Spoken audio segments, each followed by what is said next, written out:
మన ప్రభు అయిన యేసుక్రీస్తు నామములో షారోన్ గ్రూప్ వాట్సాప్ మినిస్ట్రీస్ తరపున మీ అందరికీ శుభములు తెలియజేయచ్చు ఉన్నాము.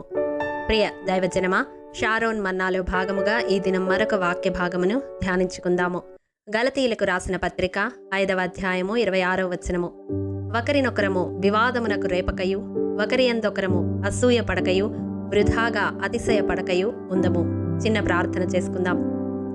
కృపాసత్య సంపూర్ణుడా, దయాదాక్షిణ్యపూర్ణుడా, దీర్ఘశాంతుడమైన మా ప్రియ పరలోకపు తండ్రి, మీ పరిశుద్ధమైన ఘనమైన నామమునకు వందనాలు, స్తుతులు, స్తోత్రములు. దేవా, గడిచిన కాలమంతా నీ కృపలో భద్రపరచి మా జీవితాల్లో మరొక దినాన్ని దయచేసి ఈ రీతిగా నీ వాక్కులు ధ్యానించుకున్నట్టుకు మీరు అనుగ్రహించిన కృపను బట్టి మీకు వందనములు. తండ్రి, నీ వాక్యమును విత్తనై ఉండగా మీ సిలువ చాటున నన్ను మరుగుపరచి నా నోట మీ మాటలు ఉంచి మీరే మాతో మాట్లాడి జీవము కలిగిన మీ వాక్యము చేత మమ్మల్ని సరిచేసి నీ పోలికలోనికి రూపాంతరపరచమని ఈ సమయాన్ని నన్ను మీకు ఆధీనపరుస్తూ సమస్త ఘనత, మహిమ, ప్రభావములు మీకు మాత్రమే ఆరోపిస్తూ యేసు అతి పరిశుద్ధ నామం పేరట అడిగి పొందుకొని నాము తండ్రి, ఆమేన్. ప్రియ దైవజనమా, షారోన్ మన్నా ద్వారా అనుదినము మిమ్మల్ని అడుగుతున్న నెంబరింగ్ బైబిల్ క్విజ్ సమాధానములు ప్రతి నెల మొదటి వారంలో కామెంట్ బాక్స్ లో పోస్ట్ చేయబడతాయి.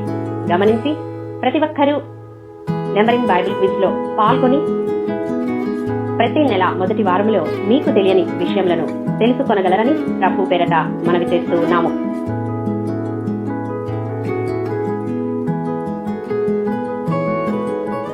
ప్రియ దైవజనమా, ఆదికాండం 26వ అధ్యాయము 14వ వచనంలో ఫిలిస్తీయులు ఇస్సాకు కలిగి ఉన్న సంపదను బట్టి అసూయపడి అబ్రహాము దినములలో అతని తండ్రి దాసులు త్రవ్విన బావులన్నిటినీ మన్ను పోసి పూడ్చివేశారు. ఆ బావులు ఎవరికీ ఉపయోగపడకుండా చేశారు. ప్రియ దైవజనమా, అసూయ అనేది మన కన్నులకు గ్రుడ్డితనాన్ని కలుగజేస్తుంది, బుద్ధిహీనముగా ప్రవర్తించేలా చేస్తుంది.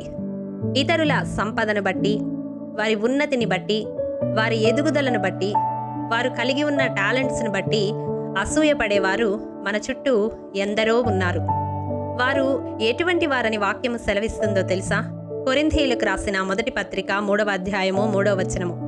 మీలో అసూయయు కలహమును ఉండగా మీరు శరీర సంబంధులై మనుష్య రీతిగా నడుచుకునివారు కారా? అవును ప్రియ దైవజనమా, ఎవరైతే వారి హృదయములో ఇతరుల అభ్యున్నతిని బట్టి అసూయ కలిగి ఉంటారో వారు శరీరానుసారులని వాక్యము సెలవిస్తూ ఉంది. ఎందుకంటే నిజమైన విశ్వాసుల మధ్య అసూయ, కలహాలు ఉండవు. అవి దేవుని ఆత్మ మూలముగా రావు, కానీ మనుషుల భ్రష్ట స్వభావము నుండి మాత్రమే వస్తాయి. అసూయ అనేది శరీర కార్యమని గలతీయులకు రాసిన పత్రిక 5వ అధ్యాయము 21లో చూస్తాము. మరి మనవి క్రైస్తవ కుటుంబాలు అని చెప్పుకుంటూ క్రీస్తును పోలి నడుచుకొనుచున్న సంఘాలు అని చెప్పుకొనుచు మన కుటుంబాలలో, మన సంఘాలలో అసూయతో, కలహములతో మన చుట్టూ ఎందరో తారసపడుతూ ఉన్నారు. వారందరూ శరీరానుసారముగా నడిచేవారని గ్రహించి వారిని బట్టి చింతించక ఇస్సాకు వలె వారి నుండి దూరముగా వెళ్ళిపోయే స్వభావము మనము కలిగి ఉండాలి. పరిశుద్ధ గ్రంథములో అసూయపడిన అనేక మంది జీవితాలను మనము గమనించవచ్చు. తన భర్త చేత బహుగా ప్రేమించబడిన రాహేలు తన అక్కయందు అసూయ పడడం వలన ఆమె మీద యాకోబు కోపము రగులుకొన్నట్లుగా చూస్తాము. ఏసేపు యందు అసూయపడిన అతని అన్నలు ఏసేపును చంపడానికి ప్రయత్నించినారు. చివరికి కనికరము లేకుండా బానిసగా అమ్మివేసినారు. దావీదు యందు అసూయపడిన సౌలు రాజు అతన్ని చంపుటకు తన బలమునంతా ఉపయోగించి తన జీవితకాలమంతా వెంటాడుతూనే గడిపాడు. మనశ్శాంతి లేక, సమాధానము లేక కొట్టుముట్టాడాడు. ప్రియ దైవజనమా, నిజముగా అసూయ కలిగి ఉండడం ఎంత భయంకరమైన స్థితి అంటే అది మన మనోనేత్రాలకు గ్రుడ్డితనము కలుగజేస్తుంది. మన ప్రవర్తన దేవునికి మరియు మన చుట్టూ ఉన్న వారికి విరోధముగా మారేలా చేస్తుంది. కాబట్టి ఈ వాక్యము వింటున్న ప్రియ సహోదరుడా, సహోదరి, నీలో ఇటువంటి అసూయ గుణము కలిగి ఉంటే ఈ దినం దేవుడు నిన్ను హెచ్చరిస్తూ ఉన్నాడు. ఈ వాక్యము ద్వారా నీ హృదయాన్ని సంధిస్తూ ఉన్నాడు.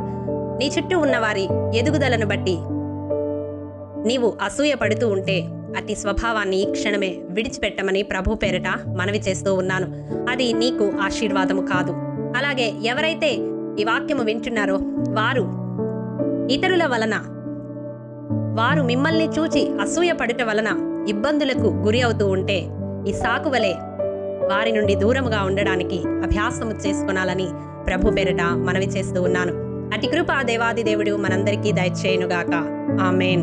ప్రేమ నమ్మకము కలిగిన మా ప్రియ పరలోకపు తండ్రి, మీ పరిశుద్ధ పాదములకు వందనములు. దేవా, విత్తబడిన వాక్యమును ప్రతి హృదయములో నూరంతలుగా ఫలింపచేయండి. ఈ వాక్యము వింటున్న వారిలో ఎవరైనా అసూయ గుణము కలిగి ఉంటే నజరేయుడైన యేసు శక్తిగల నామములో అతి గుణము వారిలో కాల్చివేయబడునుగాక. తండ్రి, ఎవరైతే ఇతరుల అసూయ వలన బాధపడుతూ ఉన్నారో అటి వారి నుండి దూరముగా ఉండుటకు అభ్యాసము చేసుకొందురుగాక. ప్రభువా, ఇటు రీతిగా ఈ వాక్యము ద్వారా మమ్మల్ని బలపరిచిన మీకే సమస్త ఘనత, మహిమ, ప్రభావములు చెల్లిస్తూ యేసు అతి పరిశుద్ధ నామం పేరట వేడుకొనుచున్నాము తండ్రి. ఆమేన్. ప్రియ దైవజనమా, ఈ దినం నెంబర్ ఇన్ బైబిల్ క్విజ్ ప్రశ్న: ఇశ్రాయేలీలను 16 సంవత్సరములు ఏలిన ఇశ్రాయేలు రాజు ఎవరు? మీ సమాధానం మాకు తెలియజేస్తారు కదూ. ప్రభు కృప మనందరికీ తోడైండును గాక. ఆమేన్.